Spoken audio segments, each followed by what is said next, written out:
Hi,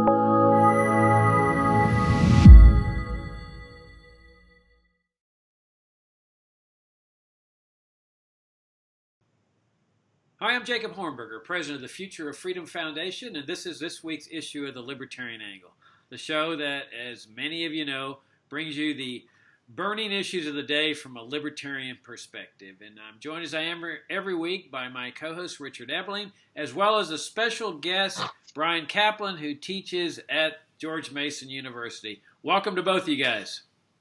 Great being here. All right, guys, we're going to address a topic that's near and dear to my heart and to the Future of Freedom Foundation, and that's the concept of open borders, which I consider is the only solution to the immigration woes that afflict our nation. It's a position that, of course, is not popular among liberals and conservatives who favor this socialist system of immigration controls, a system that's based on central planning. I've seen this immigration crisis up front all my life. I grew up on the border, and it doesn't surprise me that there's been this perpetual crisis in immigration. It's a socialist system. It's based on central planning. As anybody in Venezuela and Cuba and North Korea can tell you, central planning always comes with crises. And so we've got Bryan, who's got some exciting news as a special guest in this area. He's been a stalwart proponent of open borders, free trade, and open immigration for many years. It's an honor to have him with us here. But Richard, why don't you say a couple words about our topic today, and then we'll turn it over to Bryan, and he can talk about two things: the open borders concept, as well as a very fascinating methodology that he's chosen to advance this particular philosophy. Richard? Well, I'll just add my 2 cents as a preface to Bryan explaining the themes of his book, by just reminding our viewers and listeners that while it may seem like a cliche, America is a land of immigrants. The vast majority of those who currently reside in the United States come from ancestors who chose to come here. There were some who came here involuntarily, but the vast majority of us are the beneficiaries of waves of immigrants who came here for basically 3 reasons: escape from religious persecution, avoiding and overcoming political oppression, and the search for economic opportunity. Between 1840 and 1914, it is estimated that approximately 60 to 65 million people left Europe to make their homes in other places in the world. And out of that large number, between 30 to 35 million of them made their way to the United States. We are their descendants. We're the lucky beneficiaries of an American society that at that time was far more open.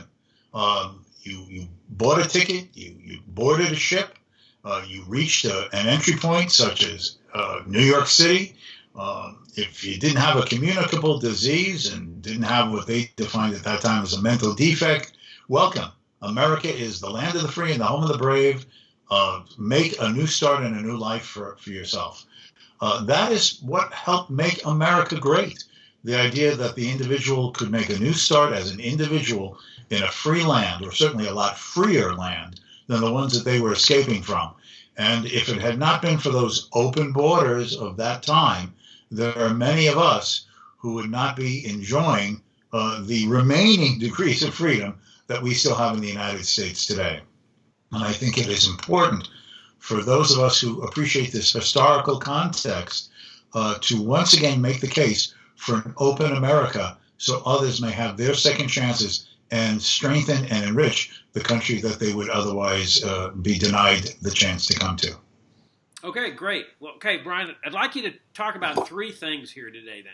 First of all, tell us your background, tell us what you do in life and what brought you to this position. And then talk a little bit about why you're so committed to open borders. I don't think there's any better proponent of open borders than you. I would put you at the very top. And then you've got the third thing to talk about, which I think is extremely exciting, and that's your new book. But it's more than just a book, it's such a great thing that you've done here that I would like you to explain why you chose this particular book methodology. So let's start with the top and tell us a little bit about where you are, and then go to the open borders, and then tell us about your book. Sounds good. So before I start, Richard, that was a great statement. I've heard a lot of eloquent pro-immigration 2 minutes, but that was tip top. You had your hairs on the back of my neck standing on end. Great. But so my background. So I've been in school continuously since I was 5 years old. So I have my PhD from Princeton University. I've been a professor here at George Mason. I'm now in my 23rd year here. I've never taken a break for anything else. So yeah, I am a stereotypical ivory tower intellectual who's just been hanging around universities and schools for a very long time. But of course, I also like to study the world and not just listen to what people have written about things, but really get into the data and also try to go and explore a wide range of evidence, see what many different fields, wide range of people are saying about a topic before I make up my mind. So, I mean, that's my background. As for why I'm so interested in this topic of immigration, I mean, much of it begins about 15 years ago when I started blogging. And, so I long thought of immigration as a good thing, and I had read a good amount about it. But it was around that time that I started noticing that the research said that immigration was more than just another good thing, but rather that the regulation we have against immigration is the greatest harm that exists in the world. When economists started measuring how much do these regulations impoverish the world, the numbers for immigration would come out as bigger than anything else we've ever studied. Economists talk a lot about free trade, but we're only a few percent taxes away from full free trade. But for immigration, we are often thousands of percent away. And it's even worse than that because immigration isn't something where as long as you pay a tax, you can sell it. There are very complicated quotas where even if you're willing to go and say, well, what do I have to pay for this? The answer often is, that's too simple. We're not going to just go and let you pay $1 million to come here. There's a whole lot of other things you have to do. So that's really why is I just learned that it's not just another issue. It really is the biggest issue in the world. It's one where one human being from anywhere on Earth really can go and move to the first world, and very quickly they can turn their life around.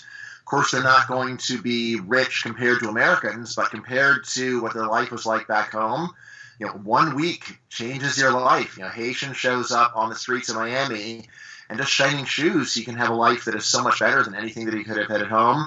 He can make enough money shining shoes that he can send a lot home and keep a bunch of family members in Haiti out of malnutrition, just by virtue of being able to work in the first world. And there's so many people affected by it.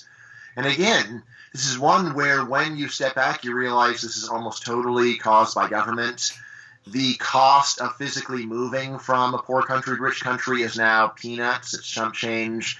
If you could do a bus from Latin America or steerage passage on a ship, you could be here for $100 from almost anywhere in the world, maybe 200. So in terms of transportation, it's almost nothing, and yet very few people come compared to the share that want to because governments just won't allow it. And it's one where there's just so little variation in government policy, where out of rich countries, especially rich democracies, really zero of them have anything remotely close to open borders. It's a policy that is often attributed to others falsely, but rarely embraced by people in the first person. So I do embrace it in the first person. And so that's what really got me thinking about it. And once I did start thinking about it, I found there was just a lot more to learn about it. So I've probably done hundreds of blog posts on this topic. There's just so many angles to think about, and I tried to take so much of what I've been thinking about and put it between two covers. Now, what's unique about this book, so the book is called Open Borders, The Science and Ethics of Immigration, is that it's actually a nonfiction graphic novel. So if you think about movies, most movies are fiction, but some are documentaries. Similarly, most comic books or graphic novels are fiction. It's the Mighty Thor or the Avengers or what have you. But there have been some people that have actually done documentary comic books, and this is what I decided to do. So I can't actually really draw, but I do think visually. So I found my number one choice of artist in the world, Zach Wienersmith. People may know him from his cartoon Saturday Morning Breakfast cereal, which is probably one of the 3 most shared webcomics on the internet. And anyway, so I didn't know him when I started, but I talked him into it, and he went and took the images in my mind and he drew them. Right? So, it's very active collaboration where I would start with Google Images and some instructions about what I wanted the final picture to look like, and then he would do a draft, and then I'd give him some feedback on how closely he had realized my vision, and we would just go back and forth in great detail. He'd tell me sometimes, look, your idea isn't going to work. But in any case, so this is a book that is just much more entertaining by far than almost anything else people are likely to read in social science or philosophy. It's one where I really tried to make it fun and make the visuals pop on every page. And, it's nice because I'm able to cover so much ground because you really can communicate much more with the combination of words and pictures than you can with words alone. So a book that people can read in 2 hours, I'm just able to cover a vastly larger amount of material than you would really think possible to do in that time period. And by getting that cost down, the cost of actually reading the book, I'm getting, I think, much higher readership than I have for my previous books, which have done well. But I think we're going to just get a lot more people who read the book cover to cover. And what's nice about it, of course, the book is cheap. And what I really like is that this book works for a much wider range of readers than my previous books. So, I am a professor and a researcher, so when I write books, part of what I always have in mind is I want people who are fellow specialists on these topics to read the book with profit. But whenever I write a book, I always say I don't want it to be just for them. So I always try to say, all right, so it should also be readable to other economists, other economics professors who don't specialize in the topic. All right, they should be on board with this book. They should be able to get something out of it. And grad students should be able to get something out of it. And then I say, how about just good undergraduates? Or people who were once good undergraduates, journalists, so on. So all my books, I try to make it accessible to everyone from good undergraduates all the way up to active researchers. And so far I felt like that's as much as I can do. I can't. If I go and make it more accessible to anyone else, I'm going to lose the access to active researchers. But for this book, I felt like I was able, by combining words and pictures, to just go to a much broader audience. So my 5-year-old daughter was reading over my shoulder when I was working on it. She never did that for any of my other books. I do think that precocious 7-year-olds can read the book. Right? Again, they're not going to understand everything there, but they're going to get a lot of the ideas. And if you just think about how much easier it is to change young minds and how much more open they are, I really am, all self-interest aside, a big fan of just getting my book into the hands of every kid in America, every kid in the world, because these ideas are ones that a child can understand with effort if it's explained well. And I think that with the help of Zach Wienersmith to draw the pictures, I think the explanations are very clear. And what's the name of the book? The book is Open Borders, The Science and Ethics of Immigration. Actually, if you wait for 5 seconds, I will bring the book over. Hold on. Let's do it. Yeah, a picture tells 1,000 words, right? Oh, yes. That and when you use the word graphic novel, we're really talking about a comic book right here. That is right. Yes. So here's the book. Okay. Right. So essentially, a graphic novel is just a highfalutin comic book, or you think of it as a literary comic book. It's not just longer, but normally the content is more advanced, more aimed at adult readers or that kind of thing. But that's exactly the idea. Can you open up the book and give people a sense of what? Oh yeah, sure. So let's see. Here's one that I think your readers will appreciate. I bet you've heard more often than once about how Milton Friedman said that you cannot have open borders and a welfare state. Right. So, see, yes. And that's Milton Friedman right there. There's Milton right there. Right? And subsequently in the book, I actually argue with Milton. So I get to have a debate with Milton Friedman here. Here's me and Milton arguing. That's awesome. That's absolutely awesome. Right. This is a hardback book? A hardback. Hardback book? And how much does it cost? There's a hardback and a softback. So the hardback's a bit more expensive. So I think that's like $27.99. The softcover, actually, Amazon for a while had it discounted all the way down to $11.99. Now they got the price back up, but it can also be in Barnes & Noble, bookstores, so all over the place. And It's cheap enough, but also it's readable enough that a lot of people are buying multiple copies. So again, naked self-interest. You don't want to be stuck with just one copy, do you? No, right? So you've probably heard about on like the Harry Potter release nights, parents would buy one copy for each kid because the kids didn't want to share. Yeah, exactly. So. Yeah. Well, just like I should get the Harry Potter treatment. Absolutely. Well, the rumors on the internet are the sales are soaring. Any truth to those rumors? Yeah. So for pre-orders, we peaked at number 4 in the world on Amazon, and then of course that gets the people that are really eager. From 6 months ago, but then we had another great spike when the book was released last week. So we got to number 13 on all books on Amazon. Wow. So we've been doing really well with sales there, and of course, a lot of other sellers. So, there's a special promotional comic for Barnes & Noble buyers that my co-author went and did. So, that's really fun too. So if you already ordered them on Amazon, you can also go to Barnes & Noble and buy a copy and get the extra bonus comic. That's fantastic. Richard? Well, I would just say that if people want to read a non-comic book version of what Bryan has to say, right there, Foreign Policy, yes, November 1st. Bryan has a bit of a summary of part of his argument and the economic importance of free immigration. The article is called Open Borders Are a $1 Trillion Idea, and it's a great piece, which you can just go to their app site or just Google the Foreign Policy. It's a great piece, which I just happened to see today. I was reading it this morning with my morning coffee. Great job. And that piece also has original illustrations by Zach. The colors look very different. Foreign Policy wanted a different color palette, but for the book itself, I don't know if either of you have ever read the European comic Tintin or heard of it. So Spielberg did a movie of it 10 years ago or so. But whenever I talk to non-American readers and say Tintin, almost everyone, oh yes, Tintin, I just think that's so great. So when we were doing the colors, for background, Tintin is the story of a Belgian boy journalist who travels the world and has adventures in the 30s and 40s.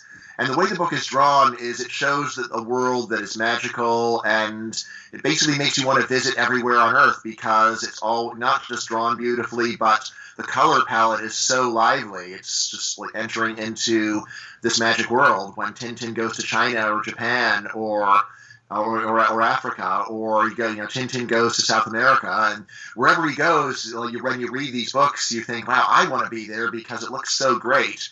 And when we were trying to figure out the color palette for this book, we had an excellent professional colorist who came in as a separate specialist to do the colors. And she did a great job, but her initial colors didn't really speak to me. And then Zach said, "Okay, Bryan, why don't you go and tell us what colors you do like?" And I went through my big collection. And I said, "I want it to look like Tintin because I really want to capture this feel of living in a magical world that is so wonderful to explore, and where you just want to go and see everything in the world, and just to just get yourself into the mindset of Belgian globetrotting boy journalists traveling the world." So that's what I really wanted to get, and I feel like if you read it, if you've ever read these books, I think there actually is a subliminal Tintin effect that you're getting from the colors. But if you haven't, this is one where I was a little worried maybe I like the colors, but other people won't. But everyone I talk to just says, "Wow, like this looks great." That's awesome. All right, let me ask you about a substantive question about open borders. As you know, there are lots of conservatives, or I would say probably 99% of conservatives, and lots of libertarians who take the position that the government should simply let in more immigrants. And they make the argument that immigrants are a positive thing for society, and immigrants have made great contributions. So their position is, let's let in more. Now, that's different from open borders, isn't it? Oh, yeah. I mean, I think you're pretty optimistic. You think that 99% of conservatives want to let in more. Actually, I think it's probably more like 10% of conservatives want to let in more. Among libertarians, actually, I think things are very divided. I think there's the open borders view, and then there's the we really need to cut back a lot. This is terrible view, which may actually be the more common view among people who just use the name. Although for a lot of people who are professional libertarians who work on it right, I think then there's a lot more support for immigration, right? But anyway. So of course, there is all the difference in the world between let anyone take a job anywhere and hand out some more permits. Right? So, just like with many other things with government, it's easy to say, let's go and deregulate a bit. But just saying, let her rip and let's have a free market in this, that scares people. A lot of what I want to do in the book is to say, I understand why you're scared. It is scary, right? Because we have a system where we haven't had open borders for about a century, and even if it worked really well at the time, the world's changed so much. So is there going to be some horrible disaster? I'm a big student of history, and I'm the first one to admit that radical social change is usually totally disastrous. Right? So, you really should actually proceed with caution. Anytime you're talking about having any big change, it's easy to say, oh, let's just go ahead and do it. It's the right thing. But there's a lot of people who have said that, and it's blown up in not just their faces, but the faces of hundreds of millions of other people. So what I really want to do in the book is responsible radicalism. Responsible radicalism. This is where you say, here's a radical idea. It seems plausible, but let's think about everything that could possibly go wrong and very carefully and calmly and sympathetically investigate the fears. So half of the book is just going over complaints. Well, let me sort of deal with a few of these. Devil's advocate here, because as you're saying, we have conservative viewers of this show, as well as libertarians. Not all agree with this particular position that the three of us share. So let me play a little bit of devil's advocate. Okay, you've opened the borders. This is a la sort of Friedman. You've opened the borders. Anyone can come in who wants to. But given the current political climate and the way the legislation currently is on the books, you could have this vast inundation of people, some who work, but a lot who might apply for welfare. And this is going to be an immense tax burden on the remainder of the U.S. population to feed those who want to come here to just live off these redistributions. This would be catastrophic for the U.S. economy and our society in general. So let's hear it, Bryan. So how are you going to prevent a situation of allowing free migration with the existence of the current availability of welfare redistribution? Right. So that's chapter 3. The main thing to know about this is logically this could totally be true. You have to go and actually look at numbers in order to see whether it would be disaster, whether it would be moderately costly, light cost, or what. So the basic way that this always begins is you've got to think about, first of all, of course, the taxes that immigrants pay, as well as the services that they use. All right? And then you've got to think about how do those vary based upon the skills of the immigrants, the ages of the immigrants. And then on top of it, you also want to think into the future, because you might say, well, if we let this immigrant in, he's paying more in taxes and he's using benefits, but what if he goes and has kids, right? Then you've got to factor in the cost of their education. So all of these things make this a complicated issue, but there are two approaches to complicated issues. One is to say, oh, it's too complicated, I'm just going to assume disaster. And the other one is to say, all right, let's go and do the work. Let's go and read what the quantitative research actually says about this. And so I did the second thing. So probably the highest quality work that has been done on this, there is a giant National Academy of Sciences report where they just went and crunched the numbers to see what's going on with the net fiscal effect of current immigrants. So that means all the taxes they're ever going to pay, minus all the services they're ever going to use, and then actually projected in the future so that we're including not just them, but their kids and so on. And the result that you get out of this, and this is not some stack panel of people like us, these are very mainstream vanilla economists that are doing this work. And again, in general, I prefer to rely upon the vanilla people to make a radical case. Relying upon radicals to make a radical case is not very convincing to a sober person. But relying upon vanilla people to make a radical case is very different. And it's like you start with something that seems credible. Anyway, so standard result out of this work is that the kind of immigration the U.S. gets right now is a net fiscal positive. That means that the current immigrants that we get now actually pay more in taxes over the entirety of their existence and, counting their descendants than they use up in services.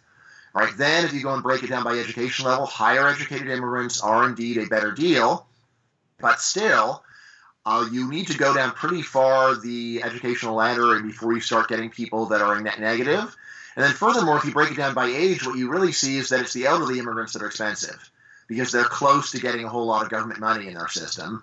And on the other hand, even low-skilled, low-education young immigrants still are a good deal for U.S. taxpayers, not in some ideal world, but in the current world, given current law. Now, I realize that it's very hard to believe someone saying, I've looked at the numbers say everything is good, so don't worry about it. But just to get an idea, how could it even be plausible that immigrants are a good deal? Especially many people are puzzled by the idea that, say, a young high school dropout could be a good deal for U.S. taxpayers, because it is a very progressive tax code. So how could that be? And there's a few things going on when you look closely at the numbers. So one of them is that a lot of government services are what economists call non-rival, where the cost doesn't depend on population. All right. So, for example, whatever your views on foreign policy are, I suspect the three of us have some similar views, but whatever readers' views are, whatever you think about foreign policy, imagine this. Suppose there was a big baby boom. We had 30 million new babies got born in the next couple of years. Is there anyone, regardless of their views on foreign policy, would say, well, now that we got 30 million new babies, we need to get a bunch of additional nuclear weapons to protect the new babies? Right? No one would say this, because you realize, look, we can defend 30 million new babies just as well as we could with the existing nuclear arsenal as we could defend the previous people who were here. So there's a lot of government services that are like this, where the cost really has little or nothing to do with the population.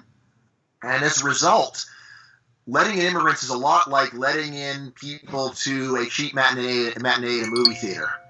Could movie theaters survive if all they sold were matinee tickets? I don't think they could, because those tickets are so much cheaper than the full price tickets. So, it would not, you might look at the matinees and say, well, these people are burdened to the movie theater because they're paying so little. But then you think about it more, no, wait a second. If they didn't sell those cheap tickets to them, they just wouldn't have people in those seats. So going and letting in some people that pay less than the average can still be a great deal for a business, as long as the cost of letting the person in is low. And it really is the same thing for immigrants, where so much of what government does, the cost doesn't depend upon population or doesn't depend much on it. You can let in an immigrant who pays way less than the average amount of taxes, and yet they're still a good deal, just like letting in someone for a cheap ticket at a matinee at a movie theater is a good deal for the movie theater. Second thing to remember when you're thinking about immigrants is that so much of the cost of government is actually from public education. My last book went and criticized it, but it does exist, and I don't think that immigration is going to lead to any kind of big education policy change. But nevertheless, there's actually something really good about immigrants on this count, and it's this. So picture the typical family of two native parents and one immigrant child. How many people did U.S. taxpayers pay to educate? How many people are they on the hook for? Let's put it that way. Right? So two native parents, one native child. How many people burned up a pile of government money to get education? Not a trick question, guys. All right. There's oftentimes a conflation of citizenship and immigration. Yeah, there's that. Would you address that? Mm-hmm. Sure. Let me just finish that last point. So, we've got two native parents, one native child, and you've got three people that U.S. taxpayers have to pay for. On the other hand, when you have two immigrant parents and they have one kid, it's only one, right? And that's another way that immigrants wind up being a much better deal than Milton Friedman would have thought. Now, conflation of citizenship and immigration. So, right now in the U.S., there's a whole lot of people who are legal to live here, legal to work here, but they're not citizens. They can't vote.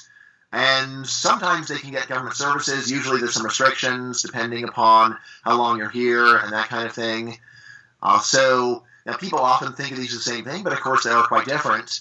And when people are worried about the effects of immigration, at least many of their complaints would only apply to citizenship rather than simple residency and work. Now I have a section where I talk about how to go and help people to get over their fears or negativity about immigrants. And I think one really good way is saying, look, we're going to have a lot more, or unlimited green cards. So we'll have unlimited rights to live here, unlimited rights to work here, but this does not mean that you get to be a citizen, and then you don't have to natives don't have to worry about immigrants coming and voting for the wrong policies. They at least don't have to worry as much about immigrants using services. Again, of course, you could go and have And then people talked about like a purple card. And a purple card is one where you can live and work, but you can't get any government benefits. So, you could go and do something like that too. Richard? Now, if I can raise another issue while we have the time to do so. Another criticism that made is that if you open the borders compared to what is allowed in now, the influx of people will threaten the cultural quality of the country. Mm-hmm. It's very easy to exaggerate and stereotype, but in the brushstroke sense, if you go to France, if you go to Germany, if you go to Italy, if you go to England, they're all Europeans, but you notice that there's sort of a stereotypical notion of the German, the Italian, the French, and so on. Well, there's an image of America and the American, his attitude, his value system, his demeanor, the way he thinks, the way he acts, with the realization that this is broad brushstroke. Yeah, of course. But it's no less a grain of truth. Now, the argument often is that that represents, by golly, part of what's America. And if all these immigrants come in large numbers, the ability of traditional assimilation, where, by golly, you too become an American, and certainly our kids, is going to become swamped by too many in a short period of time for the society to absorb. Now, this was an issue, as I know you know, already in the 19th century by some critics of open immigration. But it's certainly with the ease of transportation, the ability, to get to the United States without many of the transportation hardships of the past, a lot of people are concerned about that. So if you could address that for a couple of minutes. Yeah, great question, Richard. So totally agree that there's a kernel of truth. I'd say more than a kernel. There's a lot of truth in just the perception of different national characters and things like that. So what to say about that? So first thing is that the ability to assimilate immigrants heavily depends upon the time pattern. So I say if 1 billion people could move in a day, then I think that the extreme concerns would actually have a lot of merit. Because if 1 billion people move in a day, and especially if they all came from one country, say that 1 billion people all come from China, well then, yes, the U.S. would suddenly become mostly China. Right? And I don't think there's any way around that. And yet, we also see that the population of the U.S. has grown not just like 5-fold or 10-fold, it's grown about 100 times since the founding of the country. And yet, it still seems like this vast population is very American. So what's the difference? I say the difference is as long as the immigration, you can have enormous amounts of immigration as long as it happens gradually so that each subsequent wave gets Americanized and especially most obviously learns English. So again, if you were to go and move 1 billion Chinese here tomorrow, then probably Chinese or Mandarin would be the main language of America forevermore. But if you go and move, say, 10 million here per year for a century, then I say it will be English overwhelmingly. There'll be a Mandarin-speaking minority, but what's going to happen is the first 10 million, they'll be a minority here by far. And they're going to need to learn English, and then their kids are definitely going to learn it. And then you keep moving them in, but each time you've got a growing pool of people for whom English is their native language. And, of course, it's not just language, it's also acculturation and that kind of thing. So that is the key issue. And then when you look at how immigration actually happens, we do have some nice open borders experiments that show that it generally is not some huge move or wave, but rather it's more of a snowball. So, my favorite example in the book is I have a section on Puerto Rico. So, in 1902, the U.S. Supreme Court effectively established open borders with Puerto Rico. But in the first decade, only a couple thousand Puerto Ricans came. And a decade after that, I think it was like 20,000 or so. And then it started growing, snowballing, growing more and more and more. So now, over half of all people of Puerto Rican descent live in the U.S., but it took about a century for that to happen. And in the process, of course, the Puerto Ricans that have come here are very heavily Americanized. Their kids often don't even speak Spanish anymore. So that's the way that it works. And again, why would it snowball rather than being a wave? And the answer is that people don't like being the first person from their country to move someplace else. It's scary, right? So that's why immigrants will often go to Chinatown or Little Havana or something like that, because it's just frightening to be the first person from your country to go someplace. And that means that it's only the bravest people that go first, but they go and establish the core, and then there's more people who would have been afraid to be the first person. They're not afraid to be the second person in their family to go, and so on, right? And this is a very optimistic result, I say, because the critics of open borders have sometimes said, look, you come up with these enormous numbers for the economic gain, but either that what's going to happen is that is that it's just not that many people that are going to come, and then the gains aren't that large, or what's going to happen is that there'll be a ton of people that come immediately, and they go and they just completely transform the society, so you do really lose the gains that way. And what I say is this work on what's called diaspora dynamics shows that what's really going to happen is that there's going to be the snowballing, which means that eventually we're going to get a huge increase in immigration, but it's going to be gradual, and so we are not going to have the streets clogged with people so you can't even drive or anything remotely like that. Now, on this question of how has immigration changed over time, you're totally right that now the cost of transportation and communication are a lot lower, so it is easier to move to another country but then mentally stay in the country that you left behind. But that's only part of the story. The other part of the story is that the ideas of the West and the lifestyles and culture of the West have already spread to many non-Western countries, so that you have a lot of people who are what I call pre-assimilated. They're people who are already very Americanized. So in 1900, if you had a Sicilian immigrant who came from his farm, that guy probably had never heard English spoken in his life before, right? He's never seen electricity. He knows nothing about the modern economy, modern world. He is just stuck in this backwater with his donkey. And when that guy showed up at Ellis Island, that was culture shock. Right? That guy was really learning a completely new world overnight. And now you'd be hard-pressed to find a single person in Sicily like that guy. Right? So everyone's heard English. Everyone's seen American movies. Of course, Italy's modernized. But even you go to much poorer countries, smartphone ownership has taken over the world, right? And so even people in places that seem very culturally distant are already, to an amazing extent, they are pre-assimilated, and just in terms of language. So there's something like 1.3 billion fluent speakers of English on Earth. Most of them are not in English-speaking countries, but again, they have assimilated before they've immigrated, which means that they are ready to hit the ground running. Now, if I can just, again, because there's obviously points, so it's better to try to fill the time with, your responses.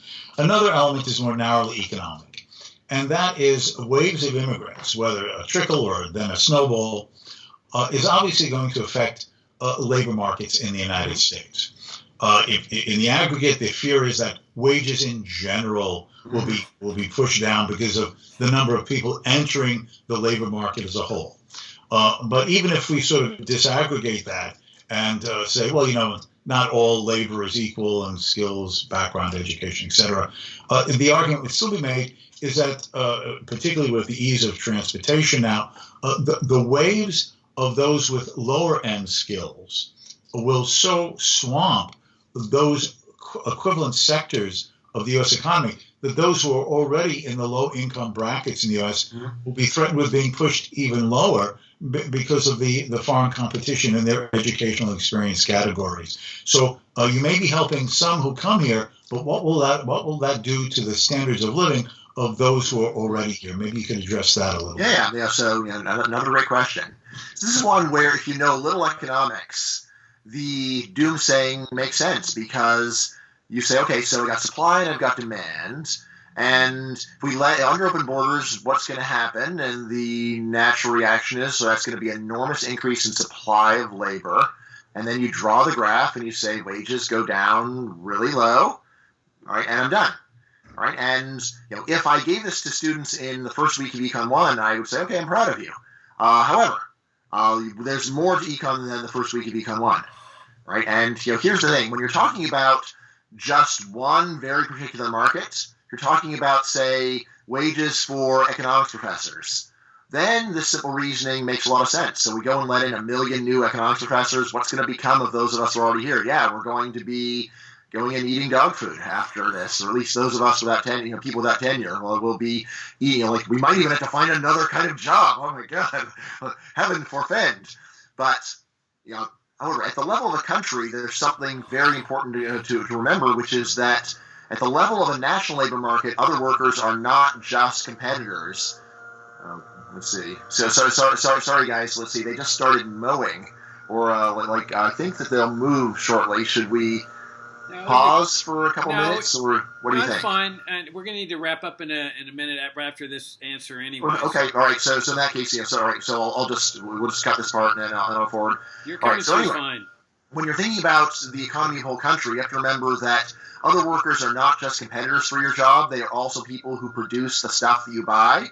So, for me as an economics professor, when Afghans move to my area and open up Afghan restaurants, I don't worry about losing my job. I don't worry about my wages. Instead, what I know as an economist is, wow, I just got a raise because my dollar salary, which has stayed the same, now buys more stuff. It now buys more great Afghan restaurant meals that previously weren't available. Every time some immigrants show up and start selling me new stuff, this is a benefit to me because it means that my money actually buys more, which then brings you to the question, okay, so what's the net effect? How would we ever know? And this is where I have my fundamental principle of economics, the one thing I want everyone to take away from Econ 1, and it is this. The secret of mass consumption is mass production. If you ever want to understand what's going on in the economy, just ask yourself, what happened to production? If production went down, then people are poor. If production went up, then people are richer. So when we see that when you move an immigrant from Haiti to the U.S., suddenly his pay goes up, this is because he is now producing a lot more. When we go and crunch the numbers and say that under open borders, the production of mankind would ultimately double, this is saying that this would lead to an enormous increase in production. And then the question is, all right, so what's the net effect going to be? Well, clearly, if the production of mankind doubles, the net effect in general is going to be a huge increase. And then you say, well, how can we be so confident about the distribution? What I'll say is we have multiple other cases of large increases in production happening in history, and 100% of them have been generally very favorable for almost everyone. So the Industrial Revolution. Who today is poor because there was an Industrial Revolution? At the time, there's a few people who are put out of work because you mechanize agriculture and then farm prices go way down, and then there's some people are left without work. But who, in the long run, is worse off because of the Industrial Revolution? It's very hard to find these people. Who is worse off because of the internet? Who's worse off because of vaccines? Right? In all these cases, you could say, well, when vaccines were first introduced, this is hard on some doctors that previously would have been treating people who don't get sick anymore. Have you ever thought about their plight? Right? And this is a very general result. So whereas a very targeted increase in production can be bad for people that are directly in that area, a very large general increase in production has invariably been good for people in general and really for almost everybody. Now, what about very low-skilled Americans? Worth pointing out, of course, that that's a small minority. So, there is some research saying that people that American native-born high school dropouts do lose as a result of the immigration that we've had, and they could lose a lot more if there were a lot more low-skilled immigration. Although, when people go and consider, well, yeah, but are there any differences between a native-born high school dropout and a foreign high school dropout? There's English fluency. So, it seems like when you do get a lot more immigrants, that even low-skilled Americans specialize in jobs that immigrants are not good at doing. And then they wind up being able to consume all this extra stuff that's getting made, and yet they basically remove themselves from the labor market where they would have had so much trouble. So basically, instead of washing dishes, you become a waiter, and you need waiters to speak English.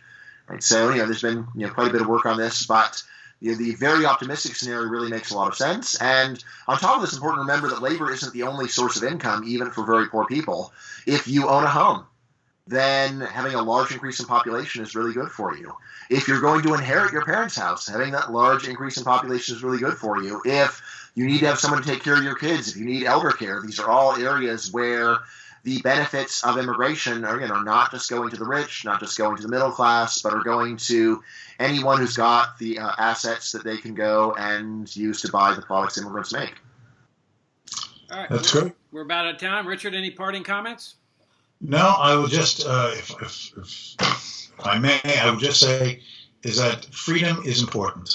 We talk about personal liberties, the freedom to speak what we want, write what we want, worship as we want if we choose. We talk about our economic freedoms in the United States, certainly as conservatives and classical liberal libertarians, the right to pursue an occupation, to follow a course of earning a living, guiding ourselves in our own consumer choices, defined as giving meaning and happiness to our lives. That is all dependent upon complementary freedom, and that is the freedom to move. I will just say that the famous German free market economist Wilhelm Röpke pointed out many, many decades ago that when there are barriers to the freedom of movement, then an individual is unlikely to feel as despondent as when the state controls him, both mind and body, by restricting him to staying where they want him to, and other governments will not let him move when they have a chance. He is then a true slave of the state. Yeah, and if I could say, may have a special message to all of your libertarian viewers, who I assume are a great many. So, libertarians are often accused of only wanting freedom for the rich or something like that, and I think this is generally a totally unfair accusation. But when I listen to immigrants or listen to libertarians talking about immigration, this is where I start to see what the critics are talking about, because there are so many libertarians who will get so worked up over someone told me which gun I'm allowed to buy. But the fact that there are a billion people who want to come here who don't have government permission, and there are many libertarians who say, well, it's just tough luck, this is our country. And it's like, well, if it's our country, can our country tell you which guns you can own? Is it okay for our country to tell you what color you can go and paint your doghouse? Right? So, I just to see that, this enormous blind spot, and just realize that, immigration laws are not some minor reduction of freedom. It's not something where it's like, well, it's kind of an inconvenience for them, but at the same time it achieves some really great good. Rather, this is an enormous harm that our laws inflict on vast numbers of innocent people who just want to be able to move to a better life and get a job. And what I've said before, and I'll say it again, if libertarians will not stand up for the rights of desperately poor people to move to another country and get a job, we stand for nothing, and we are nothing. Yeah, that's a great point, Bryan. Would you hold up the book again? I think. Yep. I mean, this is an exciting contribution that you've made, because it's an asset to our movement. You have brought this tremendous book that's going to be accessible from people of all ages. I think it would make a great Christmas present for kids and friends. Great Thanksgiving present, great Halloween present. Yeah, and it opens up this concept that some of us have been fighting for so long to more people. And you guys have made a tremendous case today on the practicalities. We're often told, oh, you libertarians are pie in the sky, it's impractical. This is the only solution to the immigration crisis. There is no other solution. This is I keep impressing on people. This socialist system, which is what immigration controls are, they're based on central planning, cannot work. There is no comprehensive immigration reform plan that'll work. The only thing that works is freedom and free markets. And the other thing that we really didn't discuss in depth today, except in y'all's concluding remarks, is the morality of the free market, that people can cross borders with this kind of system of open borders with dignity, instead of crossing the Rio Grande and dying with your child in your arms, or crossing some lonely desert in the Southwest. That people can cross borders freely the way they do domestically. And so it's the only philosophy, the only policy that is consistent with economics, that is consistent with moral principles, and consistent with religious principles in terms of loving thy neighbor as thyself. So your book, thank you for making such a great contribution to this movement, Bryan. And as always, Richard, I enjoyed the conversation. Bryan, thanks for taking the time to come on the show. And Richard, I'll see you next week. Absolutely. Thanks for joining us, Bryan. It was great. All right, my pleasure. Keep up the good work, guys. Okay. Bye. All right.